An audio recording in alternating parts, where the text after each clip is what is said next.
Dating in 2025 is wild. And let's break it down because I want to talk about what were the best pieces of advice, what were the worst pieces of advice, and where can we create this like middle path that works for your authentic self. So, hi, if we haven't met before, my name is Sana. I am the host of Thriving in Love podcast, which is all about how do we break our survival patterns and step into this new paradigm of thriving in love, where you are relating from not your trauma, but your dharma. Dating in 2025 is a circus. And why? Maybe it's because we keep taking advice from these TikTok influencers who barely have an actual degree or any even lived experience in the arena when you haven't even been married. And like Matthew Hussey was one of those guys in my external reality where I was like, bro, like you haven't even gotten married. How are you gonna tell people how to find love? First of all, let's just dive into my least favorite dating advice of 2025, which is just be more feminine. What does it mean to be feminine? It means to slow down, listen, tap into your emotions, honor your inner child, reparent her, and really like nurture this vessel that you have been gifted with. I think a lot of people think that I want to get into a relationship because it will fulfill me. Also, guys, I have been like shedding like crazy. So if there is any like hair vitamin company that wants to sponsor this video, holler at your girl. The Be More Feminine conversation on the internet is really interesting and fascinating because for a long time on my own personal journey, like, yes, I had to tap into my femininity. Yes, I had to drop a few boundaries or pieces of armor, my masculine way of being and performing in the world. People think that, okay, that person looks so feminine, let me go be more like that. And we like outsource, and the feminine can only be found and cultivated and awakened from within.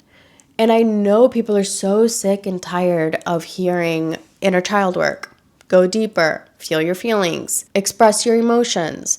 And you're like, I am. I literally cry and shout and this and that. And like, the girl ain't healing. And I understand that frustration. And you're like trying to find the solution in order to soothe your pain. I get that. And I also would love to invite my listeners today into a different perspective.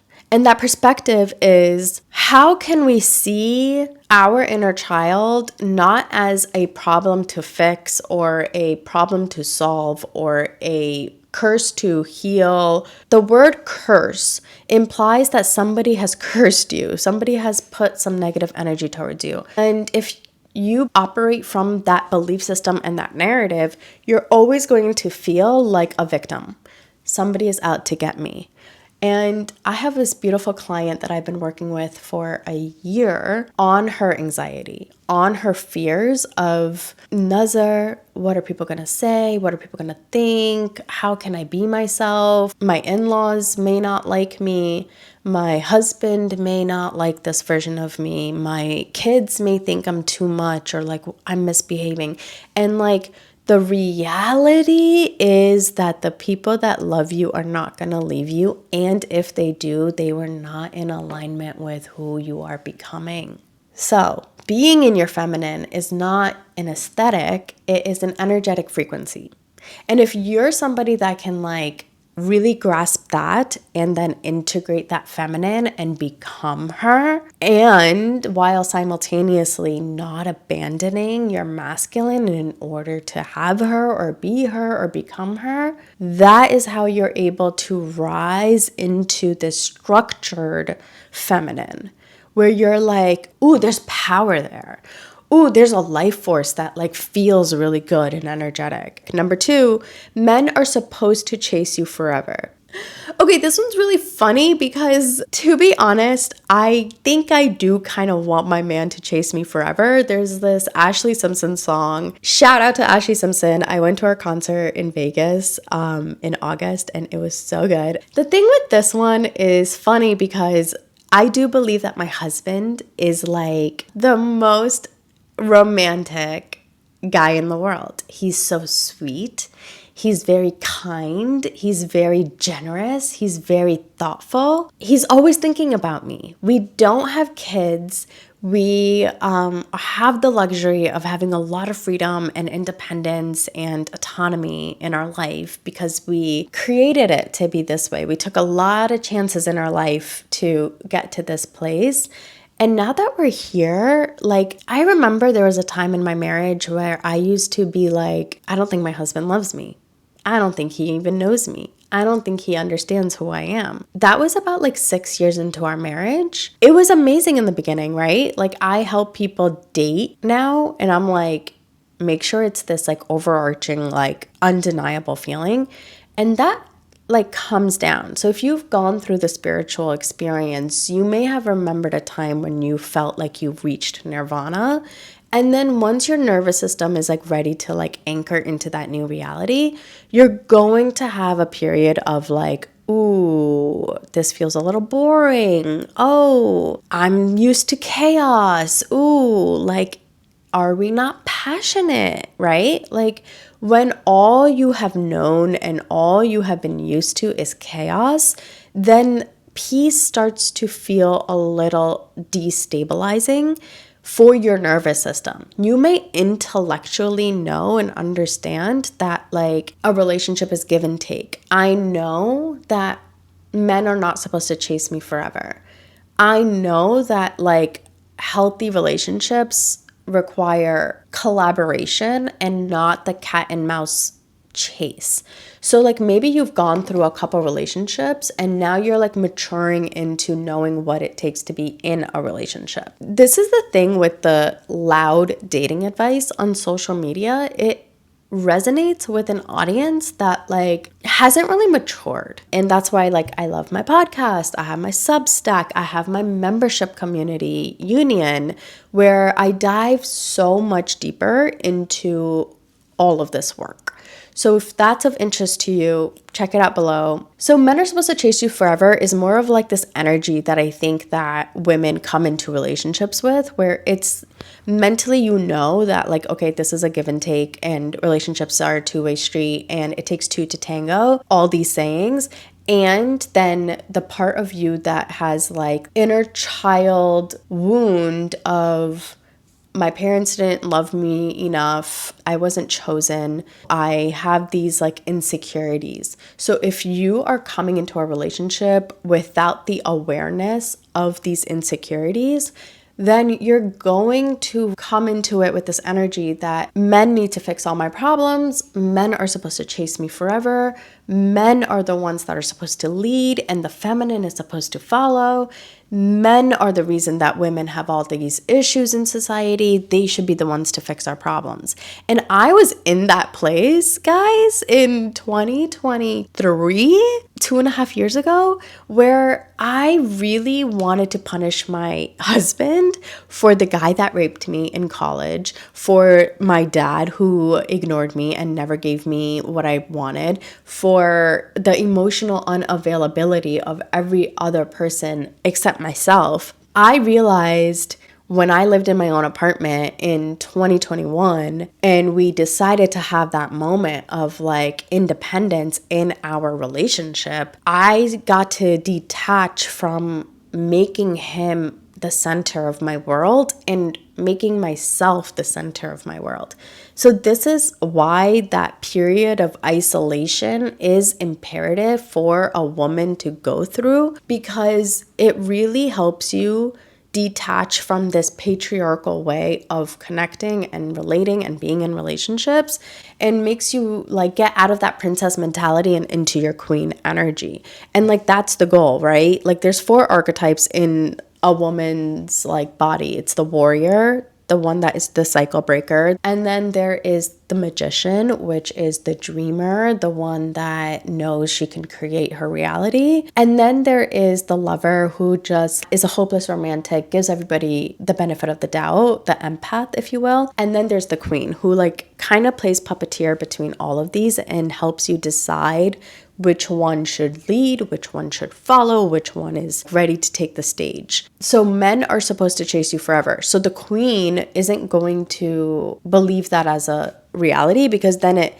puts the power in the man's hands of like, once he stops chasing you, then what does that mean? So she collaborates. She knows that relationships are more than that. And it's not about me trying to get what I want from my man. It's about my man being so well resourced and me being so well resourced that together we co-create this new paradigm and not just like be stuck playing the power struggle against each other when the real problem is the patriarchy and the society and the culture and the stories and the narratives that we've picked up in pop culture and have chosen to believe as our truth and lived reality.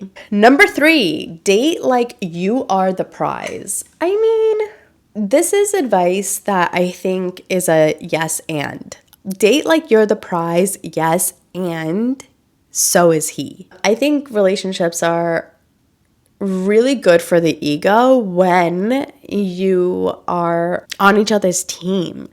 And again, talking about this whole power struggle, how can you be on the same team if you're blaming your husband for everything that the patriarchy ever did or like every man has ever done? And like, yeah, I mean, date like you're the prize. Walk into a room like you are sent there, that you are summoned there. When you come into the world with this like open energy, you don't need to like waste energy in comparison and, ooh, what is this person gonna think about me? What is that person gonna think about me? When you know you are the shit, date like you're the prize, live like you're the prize, operate like you're the prize, because that's what it means to be in your goddess energy. Like, yeah, fuck yeah.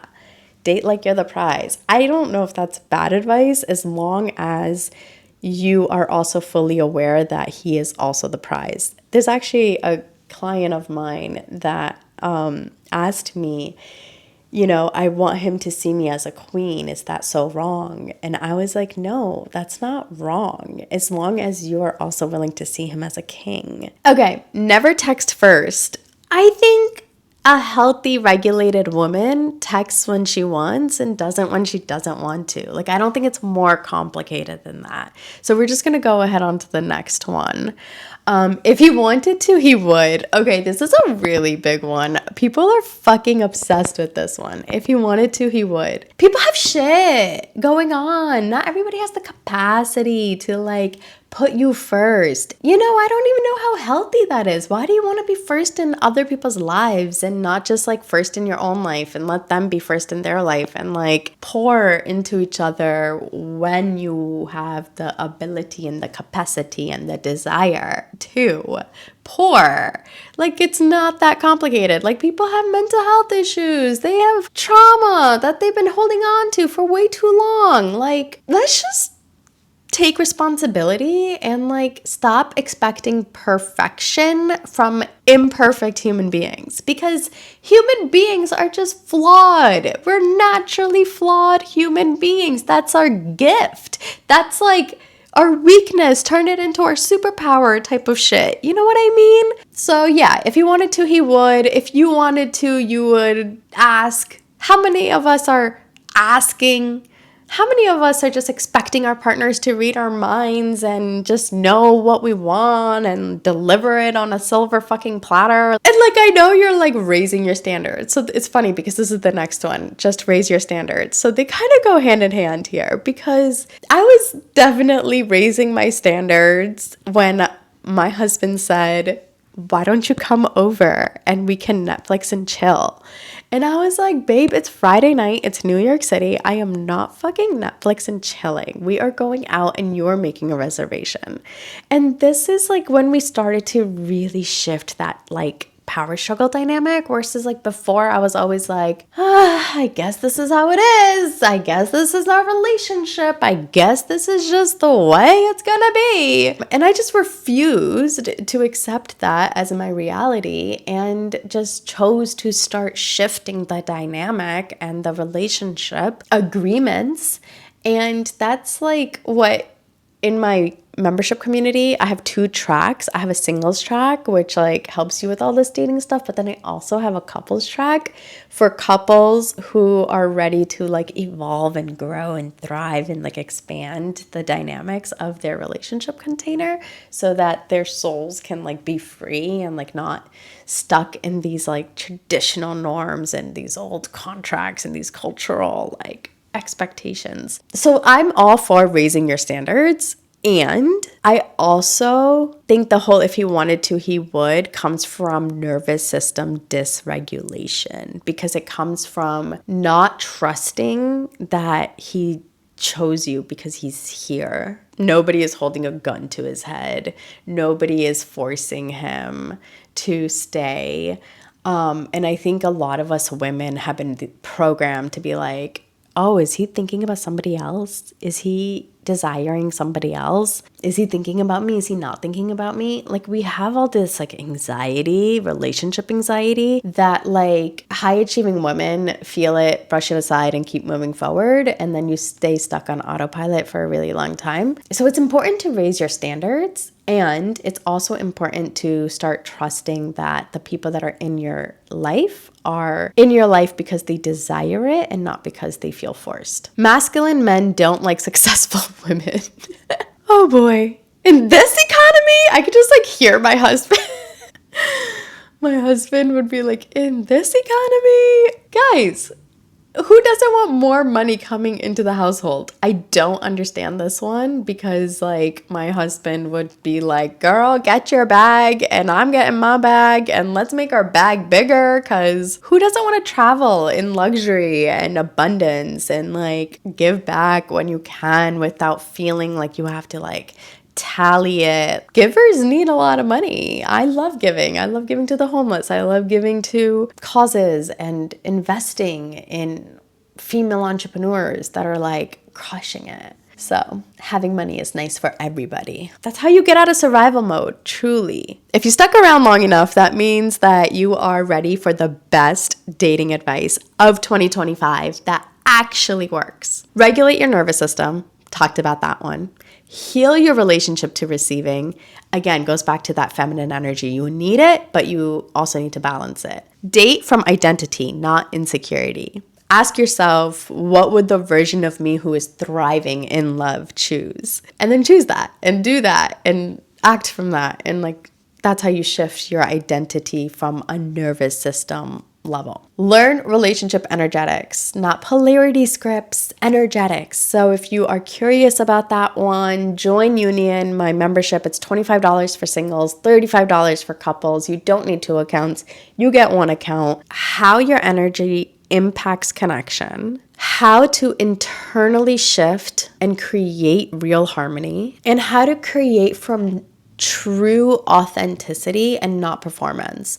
And that is like a practice. Like really, I ask myself all the time, man, I feel like I'm performing right now. Why am I performing right now? Where am I not feeling secure in myself? It's a dance. It's an evolution. It's a ever evolving thing. And if you want support with that, Union offers learning pathways targeted specifically for you, an AI coach that can tell you exactly how to use the platform and find your blind spots and help you see things that like maybe you haven't thought about. And then there is community. Like every single month, we hop on a Zoom call, share your questions, I'll answer them. I bring in experts who lead on conscious relationships, sacred union, sacred intimacy, tantra teachers, healers, mentors, all the jazz. And it's amazing. It's $25 a month for singles, $35 for couples. check it out below. Choose partners with emotional maturity, not perfect resumes. Yeah, I mean, checklist, throw them away, feel into the resonance of the person in front of you, see into their eyes. Do they have kind eyes? Do they look at people and like actually see them? Do they operate on, a me first mentality and everybody else second mentality? And like, again, these aren't red flags. Maybe they are like pink, but like, these are things that are worth exploring, right? Like, what are his values? What are his belief systems? What are the things that make him who he is? What are the love patterns that he comes into a relationship dynamic with? Like, how is his relationship with his parents? How is their parents' relationship with each other? How are his grandparents' relationships? Like, have these conversations on a date night. Date nights are fun. They're like explorative. Like, you get to just dive into this person's universe and ask questions and like figure out who they are and why they're the way they are. Prioritize repair over perfection. Of course, like Gothman method is all about like rupture, repair, rupture, which is like really important. Like, if you don't know how to like come back after a fight to communicate, like, I don't think you're ready for a conscious relationship. Become the feeling you want the relationship to give you. Every single time a new woman comes into my database for singles, I do these like in-person dinner parties as well that are like so epic for really powerful humans, only in New York and LA.